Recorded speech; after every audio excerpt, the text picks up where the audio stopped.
Hello friend, welcome back to e learning with Hina ma'am channel. आज का जो session है काफ़ी इंपॉर्टेंट सेशन है। अगर बात की जाए क्यों इम्पोर्टेंट है, क्योंकि आज के सेशन में हम देखेंगे 10 के दम को, जो काफ़ी इंपॉर्टेंट हो जाता है। ये 10 का दम काफ़ी इंपॉर्टेंट है परीक्षा की दृष्टि से।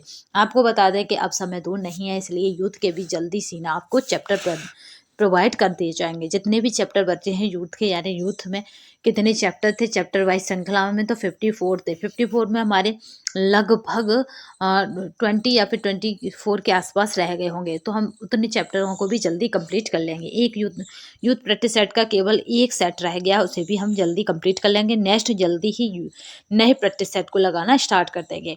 रही बात टॉपिक वाइज रिवीजन की, तो वो भी हमारा स्टार्ट हो जाएगा।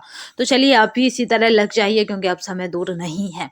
ठीक है, क्योंकि जो कमेटी थी, जो गठन था वो हो चुका है, यानी सदस्य आ चुके हैं।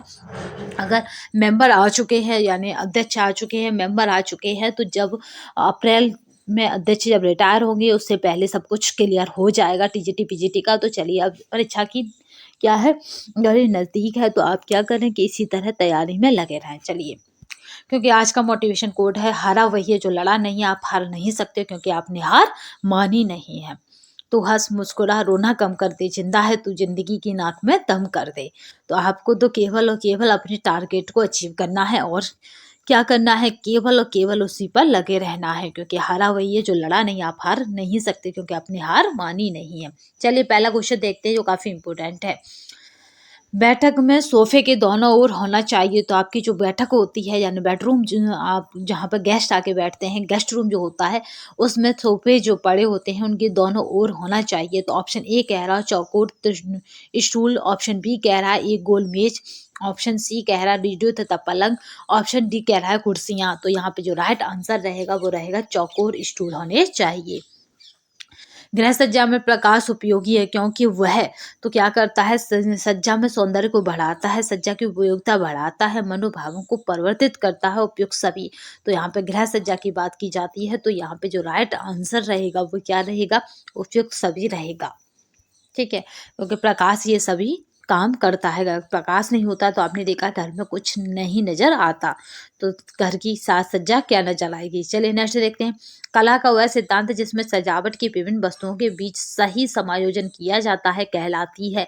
तो यहाँ पे जो राइट आंसर रहेगा वो ऑप्शन के अकॉर्डिंग देखते हैं। पहला कह रहा संतुलन, दूसरा कह रहा रूपता, तीसरा कह रहा लय, और इनमें से कोई नहीं। आपको बता दें कि होम मैनेजमेंट के ये पार्ट, इस वाले पार्ट से जरूर ये क्वेश्चन बनता है, तो इस वाले को हम टॉपिक वाइज रिवीजन में कवर करेंगे। देखिए टॉपिक वाइज रिवीजन में पूरा सिलेबस ना करके हम केवल उन टॉपिकों को पहले कवर करेंगे जहां से क्वेश्चन बनते हैं। उसके बाद देन हम फिर सिलेबस को देखते चलेंगे कि हमने सिलेबस का कौन सा पार्ट अभी रीड नहीं किया है। इस तरह से पढ़ेंगे तो बहुत जल्दी हमारा सिलेबस कवर हो जाएगा। तो यहाँ पे जो कला के सिद्धांत की अगर बात की जाए, तो यहाँ पे जो राइट आंसर रहेगा वो रहेगा संतुलन। ठीक है, समायोजन किया जाता है क्या कहलाता है, तो संतुलन कहलाता है। नेक्स्ट चलते हैं। अच्छे नमूने या डिजाइन शब्द का अर्थ है। तो यहाँ पे पहला ऑप्शन है नमूने में मौलिकता हो, बी ऑप्शन है सुंदर व साधारण हो, सी ऑप्शन है उद्देश्य पूर्णता है उपयोगी हो, और डी ऑप्शन है उपयुक्त सभी। तो अच्छे नमूने की बात की जाती है। नमूने या डिजाइन शब्द का अर्थ क्या है, तो यहाँ पे जो राइट आंसर रहता है वो रहेगा यहाँ पे उपयुक्त सभी। नेक्स्ट देखते हैं। अनुपात का अर्थ है मापों एवं क्षेत्रों का एक दूसरे से या संपूर्ण रूप से संबंध, ये कहा है। तो यहाँ पे जो ऑप्शन है स्टेल है सुंदर राज ने, ग्रेने ने, सी ऑप्शन है फ्राइडमैन ने, और डी ऑप्शन है बिल्सन ने। तो यहाँ पे जो राइट आंसर रहेगा उसकी अगर बात की जाए तो वो है सुंदर राज का। ये कथन किसका है, तो याद रखेंगे सुंदर राज ने कहा था। मापों एवं क्षेत्रों का एक दूसरे से समायोजन, गृह प्रबंधन मापों एवं क्षेत्रों का एक दूसरे से या संपूर्ण, इसको बस इतनी कोटेशन याद रखनी है, संपूर्ण रूप से संबंध सुंदर राज ने, गृह प्रबंधन संपूर्ण रूप से संबंध सुंदर राज ने। आपको हमेशा किसी भी डेफिनेशन को जब याद करना हो तो उसके 3 वर्ड बनाइए। यहाँ पे केवल गृह प्रबंधन याद रखिए, किससे जुड़ी है, तो ये गृह प्रबंधन से जुड़ी है। क्या जुड़ी है, संपूर्ण रूप से संबंध। नेक्स्ट किसने दी है, स्टेले स्टेला सुंदर राजने या सुंदर राजने। चलिए नेक्स्ट चलते हैं, किसके अभाव में गृह सज्जा को पूर्ण नहीं माना जाता है? तो यहाँ पे ए ऑप्शन है डिजाइन, बी ऑप्शन है स्वरूप, सी ऑप्शन है स्पर्श और डी ऑप्शन है प्रकाश। तो किसके अभाव में गृह सज्जा को पूर्ण नहीं माना जाता है? तो यहाँ पर 19 का जो राइट आंसर रहेगा वो रहेगा प्रकाश के अभाव में गृह सज्जा को पूर्ण नहीं माना जाता। रंगों के प्रयोग में आवश्यक है, तो यहाँ पे जो राइट आंसर रहेगा पहला है संतुलन, पहला है अनुपात, दूसरा है अनुरूपता, तीसरा है संतुलन और चौथा है उद्देश्य।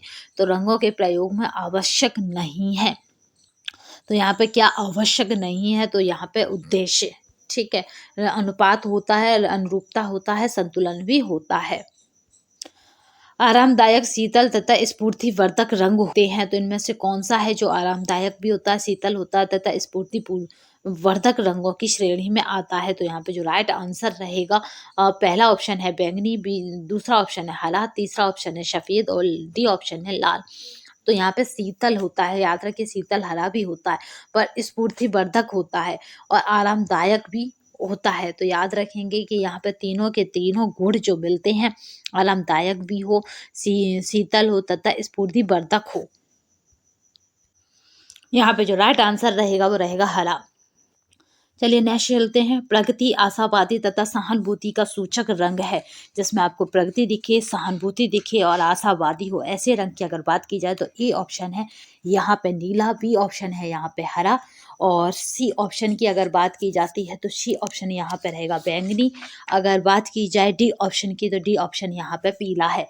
तो यहाँ पे जो राइट आंसर रहेगा वो हमारा क्या रहेगा? तो यहाँ पे बात कर लेते हैं, तो राइट आंसर की अगर बात की जाएगी तो वो रहेगा यहाँ पे हरा। ठीक है, क्योंकि ये तभी तो आपने देखा होगा हॉस्पिटल में क्या है, हरे रंग के पर्दे, चदरें, चादरें सब कुछ हरा हरा रहता है, क्योंकि ये आशावादी भी होता है, तो जल्दी पेशेंट को ठीक होने के मूड में रखता है। घर की आंतरिक सज्जा का महत्वपूर्ण अंग है, तो घर की जो आंतरिक सज्जा है उसके अगर महत्वपूर्ण अंग की बात की जाए तो वो हमारे महत्वपूर्ण अंग क्या हो जाएंगे? दरी व कालीन, प्रकाश, पर्दे, तो ये सभी क्या है? घर की आंतरिक सज्जा के महत्वपूर्ण अंग है। राइट आंसर यहाँ पे रहेगा ये सभी, क्योंकि ये सभी घर के अंदर ही रहते हैं। प्रकाश भी घर के अंदर जितना अच्छा मतलब मौजूद होता है उतना घर हमारा अच्छा दिखता है। तो चलिए यहाँ पे हमने 10 क्वेश्चनों को कंप्लीट कर लिया है। आगे आने वाले टाइम में फिर हम इसी श्रृंखला के साथ फिर आएंगे, चैप्टर वाइज तथा हमें टॉपिक वाइज हम जल्दी ही कवर करेंगे। आपको दिखाएंगे कि अब हमारी कौन सी रणनीति है जिसके तहत हम कवर करेंगे। ठीक है, क्योंकि जो टॉपिक वाइज हमें कवर करना है तो वो कंटेंट भी आपको डिलीवर कैसे करना है ये आज बताएंगे। तो आज की वीडियो आपको कैसी लगी कमेंट बॉक्स में बताइएगा। नेक्स्ट वीडियो में फिर मिलेंगे, तब तक के लिए धन्यवाद। वंदे मातरम, जय हिंद।